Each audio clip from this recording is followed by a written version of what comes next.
Hello दोस्तों, स्वागत है आप सभी का अपने यूट्यूब चैनल पर। तो दोस्तों, आज की वीडियो में हम जो है बात करेंगे यूके ट्रिपल एस सी के फॉरेस्टर यानी वन दरोगा के सिलेबस के रिगार्डिंग। क्योंकि कल ही आपको पता है इसका नोटिफिकेशन आ चुका है, फॉरेस्टर यानी वन दरोगा जो भर्ती है। फिलहाल नोटिफिकेशन में आपके पदों की संख्या नहीं खोली गई है। पदों की संख्या कितनी है ये आपको बहुत जल्द एक अलग से नोटिफिकेशन जारी करके आयोग आपको सूचित कर देगा। तो फिलहाल कंबाइंड जो आपकी साइंस लेवल की भर्ती है दोस्तों, उसका सिलेबस आपके विज्ञप्ति के लास्ट में दिया हुआ है। पदवार यहाँ पर सिलेबस का आवंटन किया गया है। जैसे कि आगे जो पद हैं फिर उन पदों के ऊपर उनका सिलेबस लिखा हुआ है कि ये इसका सिलेबस है। जैसे फॉरेस्टर लिखा हुआ है उसके नीचे उसका सिलेबस है।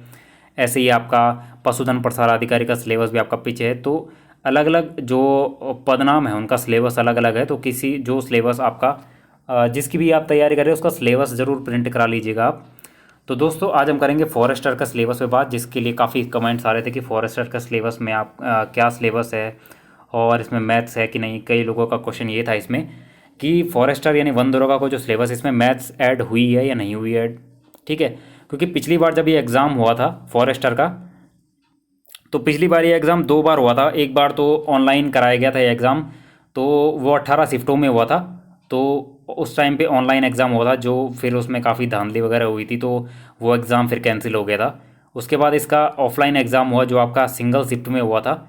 और सिंगल शिफ्ट का जो ऑफलाइन एग्ज़ाम है फिर वो उसका हुआ था। उसका पेपर भी आई थिंक मेरे पास है, अगर किसी को चाहिए होगा तो मैं अवेलेबल करा दूंगा कुछ टाइम के बाद। अभी नंबर मेरा व्हाट्सएप का है अबाउट में 800636।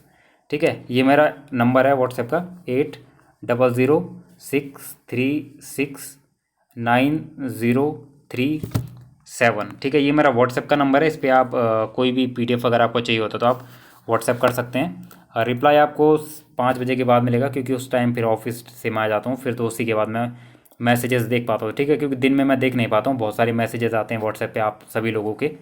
तो शाम के टाइम पे जब फ्री होता तब मैं मैसेज देख पाता हूँ आपके, तो इसलिए आपको थोड़ा लेट रिप्लाई मिल सकता है। ठीक है,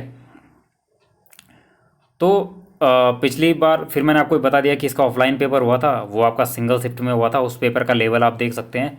और उस पेपर में जो है आपका जो सिलेबस दिया गया था उससे तो पूछा ही गया था, लेकिन उसमें थोड़ा एडवांस भी पूछा गया था। जैसे बीएससी एमएससी लेवल की साइंस भी उसमें आई थी, एडवांस लेवल का भी उसमें पूछा गया था फॉरेस्टर का जो उस टाइम का पेपर था। अगर उस पेपर पे वीडियो बनाने तो मैं उस पर अलग से वीडियो बना दूंगा, उसका पीडीएफ वगैरह अभी तो मैं अवेलेबल नहीं करा सकता आपको।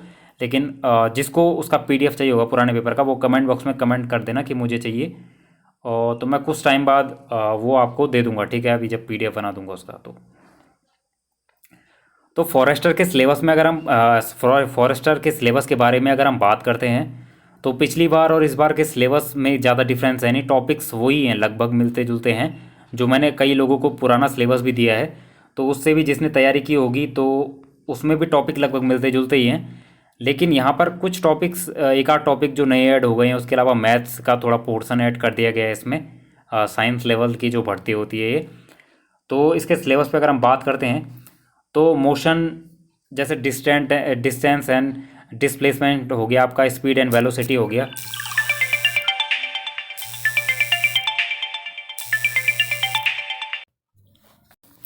तो दोस्तों, जो आपका सिलेबस दिया गया है इसमें देखिए आप, मोशन है आपका, सबसे पहले आपका मोशन टॉपिक हो गया।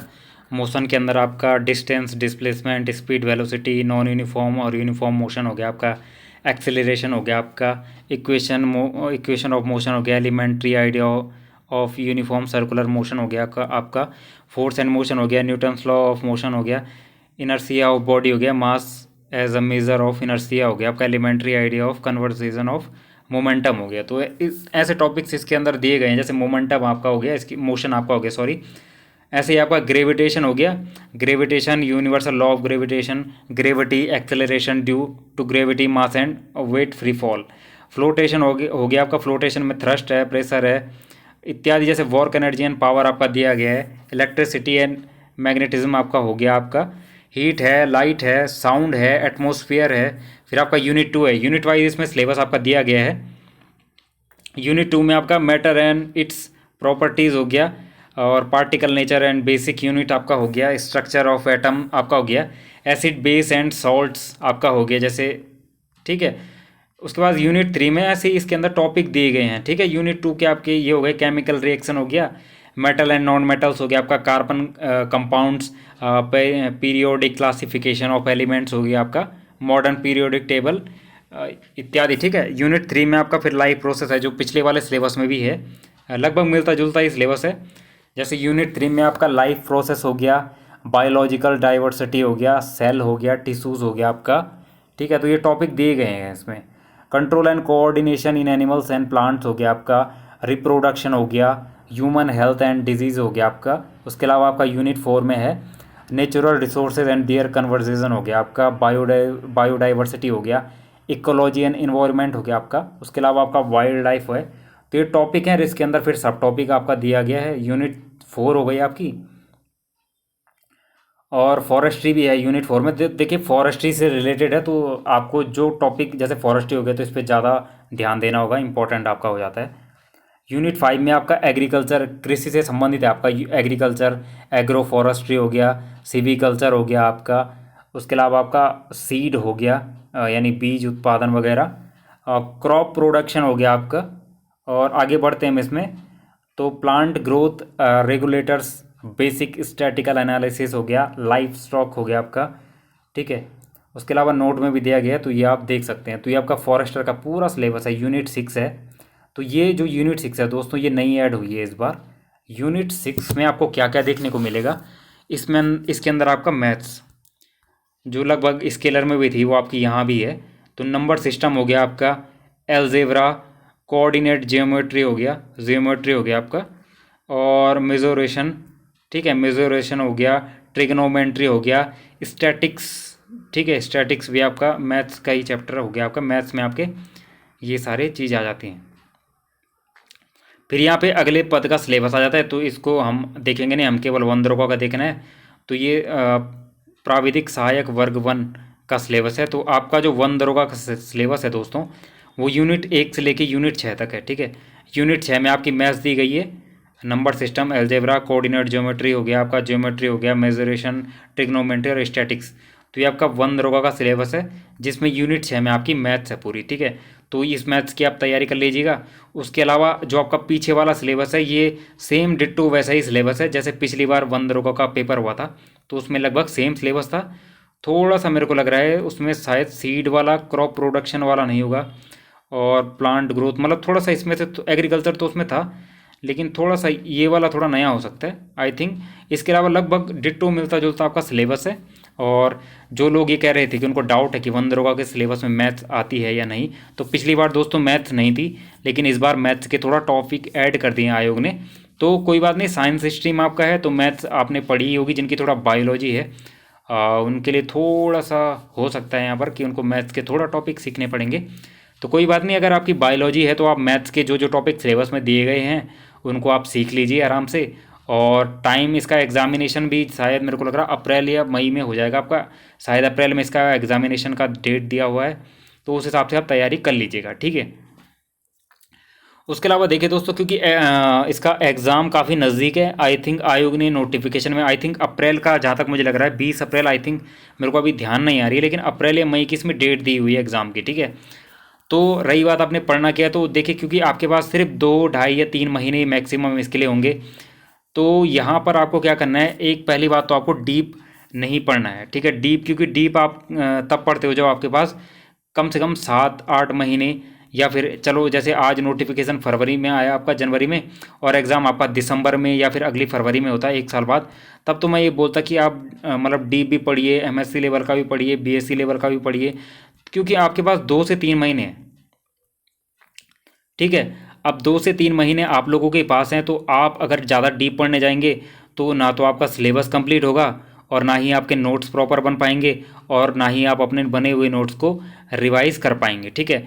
तो क्योंकि आपके पास जब पढ़ने के लिए 2-3 महीने का ही टाइम होता है, तो उसमें आपने क्या करना है, पढ़ने का तरीका, जब 2-3 महीने ही एग्ज़ाम के लिए बचे हों दोस्तों, तो वहाँ पे आपको क्या करना है कि जो आपके सिलेबस में दिया हुआ है आपको केवल सिलेबस पकड़ना है, ठीक है। देखिए अगर यहाँ पर आपके पास 1 साल का टाइम होता तो आप क्या करते, जैसे आपके पास मोशन टॉपिक है तो ये आप 9th की एनसीईआरटी में भी देखते, 10th में भी देखते, 11 में भी देखते, 12th में भी देखते, बीएससी एमएससी लेवल में आप सब जगह मोशन पढ़ते तो आपका टॉपिक बहुत स्ट्रांग हो जाता।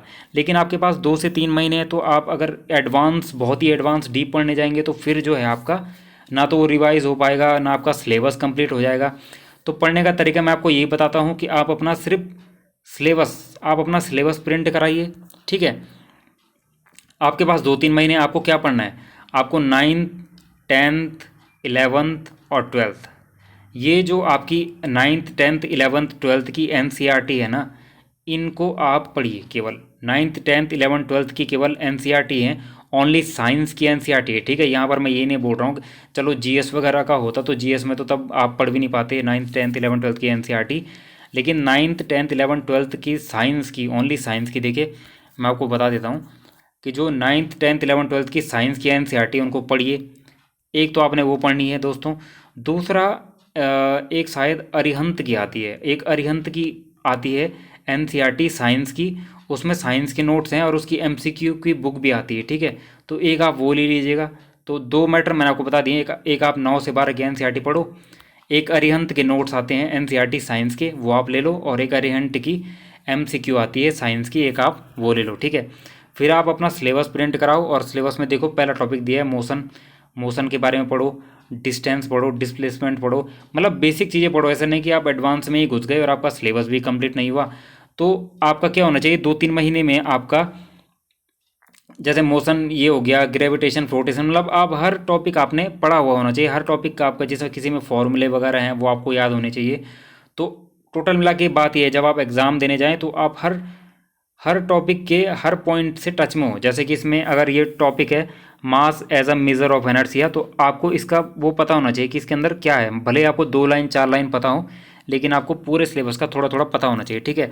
जैसे हम नीचे बढ़े, हम लाइट में गए, साउंड में गए सपोज हम, ठीक है, स्पीड ऑफ साउंड है, तो आपको स्पीड ऑफ साउंड के बारे में उसकी डेफिनेशन वगैरह, उसके अंदर साउंड में क्या क्या, अगर उसके अंदर फॉर्मूलेज हैं, उसके अंदर डायग्राम्स हैं, हल्का फुल्का जो आपको, आपकी जो 6 की 6 यूनिट है थ्योरी की, वो आपको लगभग आप हर यूनिट से टच होने चाहिए, ठीक है। फिर आपका कॉन्सेप्ट एक बन जाएगा और वहाँ पर आप एलिमिनेट भी कर पाएंगे, क्योंकि 2 महीने हैं और 2 महीने में आप ज़्यादा डीप नहीं जा सकते। अगर 1 साल होता तो तब मैं आपको बोलता कि आप एडवांस बीएससी एमएससी लेवल का भी पढ़िए, लेकिन फिलहाल इसकी तैयारी करने का एक ही रास्ता आपके पास है कि हर यूनिट के हर टॉपिक को थोड़ा थोड़ा आप पढ़िए, समझिए, उसके अंदर एग्जाम्पल, उसके अंदर रिएक्शंस वगैरह, डायग्राम हैं, उन डायग्राम्स को जो ईजी हैं उनको ज़रूर पढ़िए।